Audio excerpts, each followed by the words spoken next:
رضا جو ہے نا جب اس طرح کا کام کرتا ہے تو اس کے بعد رضا بہت زیادہ خوش ہو جاتا ہے کہ میں اپنے مقصد میں مکمل طور پر کامیاب ہو چکا ہوں، لیکن رضا کو اس بات کا نہیں پتا کہ کسی کا گھر برباد کرنے سے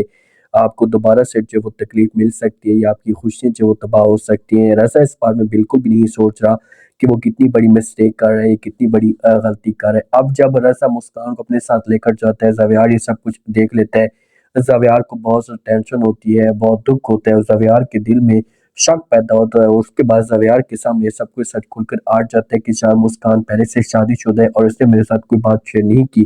مسکان تو یہ چیزیں کلیئر کرنے کی کوشش بھی کر رہی تھی، اس نے جو وہ زور بھی لگایا اپنی طرف سے، لیکن معاملات جو تھے یہ اس طرح خراب ہو چکے تھے کہ اس کے پاس میں کچھ بھی نہیں تھا۔ اب جب یہ سب کچھ زاویار کو پتہ چلتا ہے تو زاویار بڑا خوش ہوتا ہے، اور رضا گاڑی کے اندر جا رہا ہوتا ہے اور کہتا ہے کہ اب سوچ رہا ہوتا ہے کہ اب مسکان کو مجھ سے کوئی بھی دور نہیں کر سکتا۔ زاویار کو سب کچھ پتہ لگ چکا ہے اور بہت جلدی جو زاویار طلاق دے دے گا اور اس کے بعد ہمیشہ کے لیے مسکان جو وہ میری ہو چکی، لیکن ایسا بالکل بھی نہیں ہوگا۔ اگر زاویار ایسا قدم اٹھاتا ہے، پہلی بات تو یہ کہ زاویار اسے طلاق ہی نہیں دے گا، کیونکہ زاویار سچی محبت کرتا ہے اور زاویار نے بالکل بھی ایسا نہیں سوچا۔ اگر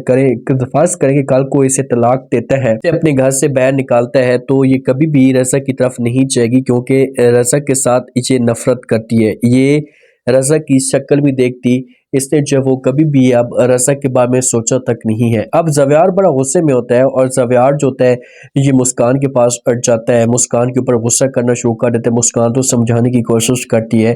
زاویار کہتا ہے کہ مسکان میں ایسا سوچ بھی نہیں سکتا تھا، مجھے اس بات کا پتہ نہیں تھا کہ تمہارے دل میں میرے لیے کوئی بھی جگہ نہیں ہے، میں تو بہت زیادہ خوش ہو چکا تھا کہ مقام بن چکا ہے، جگہ بن چکی ہے، سب کچھ بہتر ہو جائے گا، لیکن ایسا کچھ بھی نہیں تھا۔ یہ باتیں مسکان سنتی ہے تو یہ جو وہ سمجھانے کی کوشش کرتی ہے، زاویار کو کہتی ہے کہ زاویار پلیز آپ میری بات تو سنیں، تو آگے سے زاویار جو ہوتا ہے صاف الفاظ میں انکار کر دیتا اور کہتے ہیں کہ بس کر دیں، چھوڑ دیں یہ سب کچھ، یہ ڈرامے،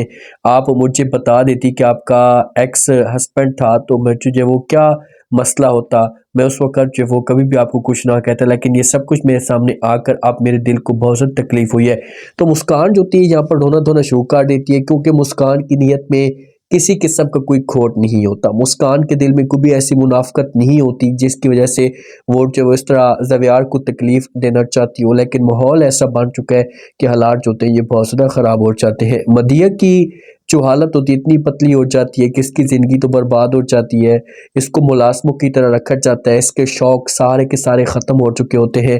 جو اس کے سپنے میں تھا کہ میں سکون کے ساتھ زندگی جیوں گی، عیاشیاں کروں گی، کسی قسم کی کوئی پرابلم نہیں ہوگی، لیکن آج سب کچھ برباد ہو چکا ہوتا ہے۔ تو اس کی ماں کے ساتھ بات کی جاتی ہے، اس سے والد کے ساتھ، ان کو جھوٹے سپنے دکھائے جاتے ہیں کہ آپ لوگ پریشان نہ ہو، آپ کی بیٹی کو ہم جو وہ چاند کی طرح رکھیں گے، کسی قسم کی کوئی بھی پرابلم جو وہ نہیں ہونے دیں گے۔